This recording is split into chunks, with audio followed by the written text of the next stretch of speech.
In this lecture, we are going to learn about quadrant. In last video lecture, we learned trigonometric function, right? We learned about trigonometric function,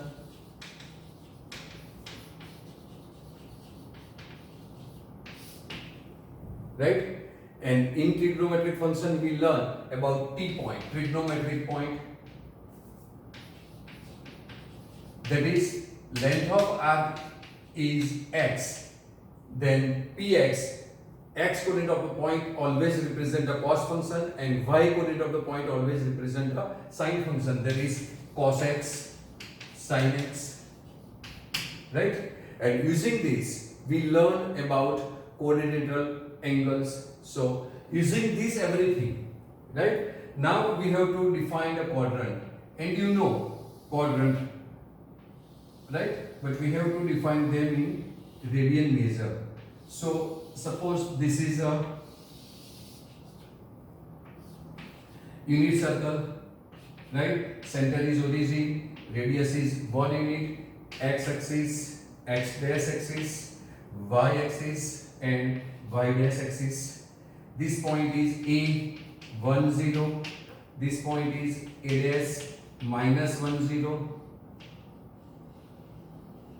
This is point B 0 1 and this is point B 0 minus 1, right? That you know, right? Also you know quadrilateral angle. This is starting from this is your quadrilateral P0. If we move in anti-clockwise direction, this is anti-clockwise direction, right?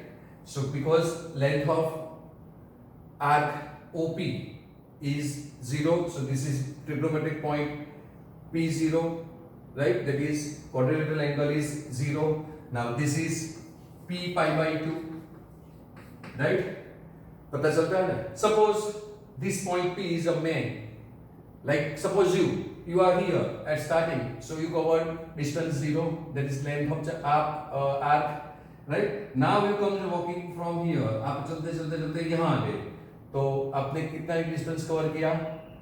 Pi by 2, right? That means length of arc AP is pi by 2, so we get here P pi by 2. यहाँ से चलते चलते walking from here, you come here, then you cover this distance, right? That is P pi. So this is your trigonometric point. Quadrilateral angle is pi, so trigonometric point is P pi. यहाँ से चलते चलते आप यहाँ आ गए, तो क्या हुआ? P3 pi by 2, right? And from here comes here, then this P0 is P2 pi, right? So if we move in anti-clockwise direction, right? So anti-clockwise direction,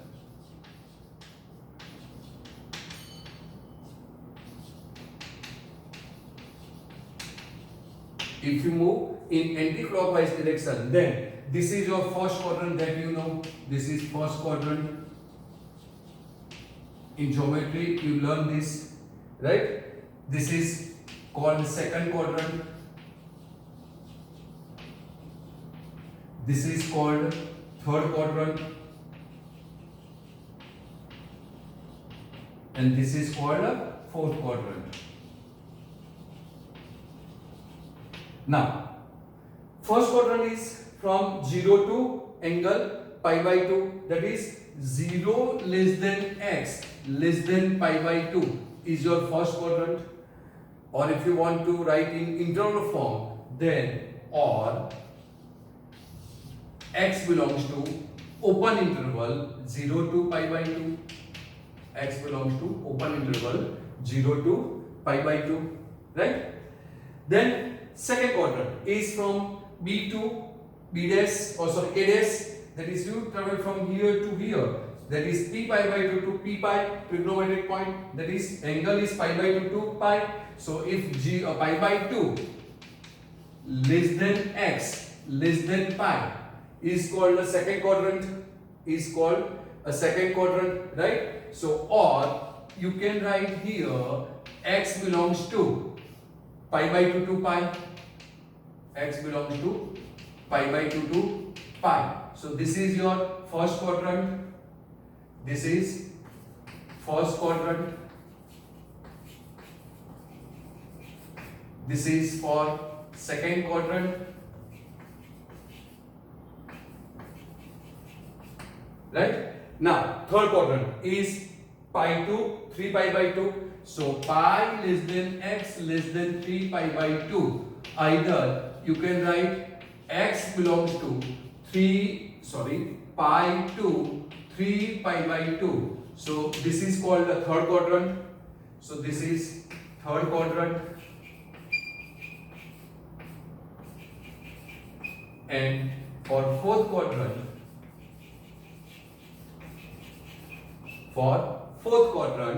if you have to angle 3 pi by 2 to 2 pi, right? So 3 pi by 2 less than x less than 2 pi, either x belongs to 3 pi by 2 to 2 pi is called the fourth quadrant. If we revolve this ray OP in anti-clockwise direction. Suppose we go through a clockwise direction like this. So then this is a clockwise direction. So this is clockwise direction. Then this trigonometric point P is minus pi by 2, because in clockwise direction angle is negative. So this is P minus pi by 2. This is point P minus pi. This point is P minus 3 pi by 2, and this point is P minus 2 pi. Got it? So for this first quadrant is minus 3 pi by 2 to minus 2 pi.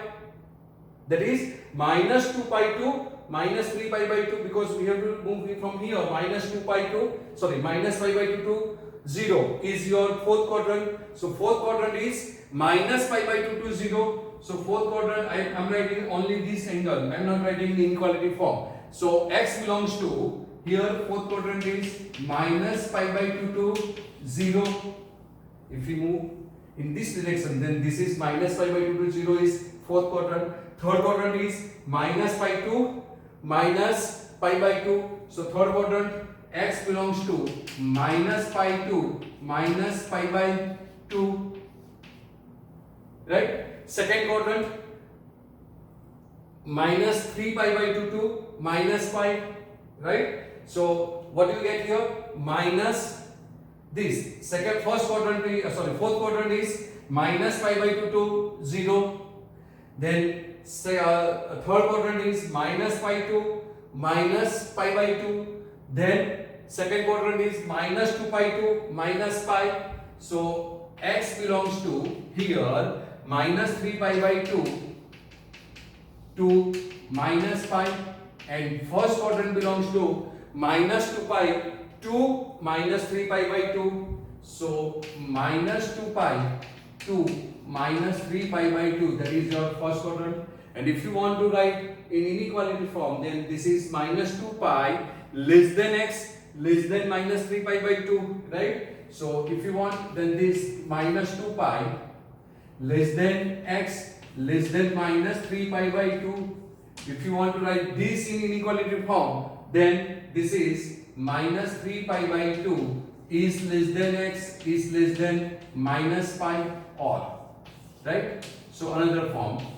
Suppose you want to write this in inequality form, then this become minus pi is less than x is less than minus pi by 2. So minus pi is less than x is less than minus pi by 2, and this is, or this becomes minus pi by 2 less than x less than 0. So minus pi by 2 is less than x is less than 0. That is your fourth quadrant, right? So in short, if we move starting from here, after completing one complete rotation here, revolution, right, we get the same point, right? So if we complete one revolution from the point P, we again get, see, starting from here, if we come here, we again get same point P, right? So now observe, if starting from here it's 0.10, right? Now from complete this point A, completing one revolution becomes here again same 0.10. After completing second revolution becomes here 0.10. Means as we observe that if x increase or decrease, then becomes in clockwise direction, x is decrease, we get a complete after one rotation. If we starting from here after minus pi by 2 we comes here, then again same point, that is after one rotation we get same point 0 minus 1, right? So as x increasing or x is decreasing, right, we get a multiple of 2 pi always. This is 0. Then we get after one revolution 2 pi. After second we get 4 pi. After third we get 6 pi. So we get a multiple of 2 pi always after one complete revolution. If we start from here, then we will get that point, right? Means after one complete revolution means 2 pi, right? So we get the multiple of 2 pi always, right? And sine and cosine functions do not change. The value of sine function and cosine function are same as it is, because sine 0 is 1 as we defined. Sine 0 is 1, cos 0 is 1, sine 0 is 0. Sine cos 2 pi is 1, sine 2 pi is 0. Cos 4 pi is 1, cos 4 pi is 1, and sine 4 pi is 0. Similarly, right? Got it? See, first starting from first, there is P0. P0 means cos 0, sine 0, right? Sine 0, cos 0, that is cos 0 is 1 and sine 0 is 0. Now after completing one rotation, we complete 2 pi radian. So cos 2 pi 1, sine 2 pi 0. If we come after completing third rotation, this is 4 pi. Second rotation, third means 6 pi. First complete 2 pi, second complete 4 pi. Then this is cos 4 pi, again 1, sine 4 pi 0. So we get a multiple in 2 pi, and the sine and cosine function do not change, right? So in general we get cos x is equal to, we get cos angle, if we add 2 pi plus x, then answer is same, 2 pi plus x, answer is same, right? Either cos 2 pi plus x, right, 4 pi plus x, 6 pi plus x, we get same answer is equal to cos, because here pi is 0, angle is 0. Here you can, if you want to write this, then this you can write like this, 0 plus x, because angle is 0, starting initial point. So this is cos 0 plus x is equal to cos 2 pi plus x is equal to cos 4 pi plus x is equal to this and so on. It's depend upon the number of revolution. If we take n revolution, then what we get? This cos x is equal to cos. First revolution 2 into 1. Second revolution 2 into. This 4 can be written as 2 into 2.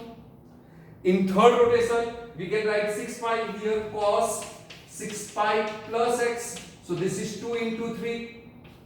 Right? So n number of rotation is here, if you want to, n 3 into 2. Right? So second rotation, third rotation, fourth rotation, and if we take n rotations, then this is n pi plus x, cos n pi plus x, but we have multiple of 2 also, so we have to multiply by 2, that is twice n pi plus x. So cos x is equal to cos twice n pi plus x, where n belongs to z, means in clockwise direction or anti-clockwise direction you will get same function. So cos x is equal to cos twice n plus 1, twice n plus x. If you put n equal to 0, then you will get cos x, n is equal to 1, then 2 pi. So cos 2 pi is this, right? So cos and sine function never change. And similarly, if you want to write for sine, then you can write sine x is equal to sine twice n pi plus x, where n belongs to z. Got it?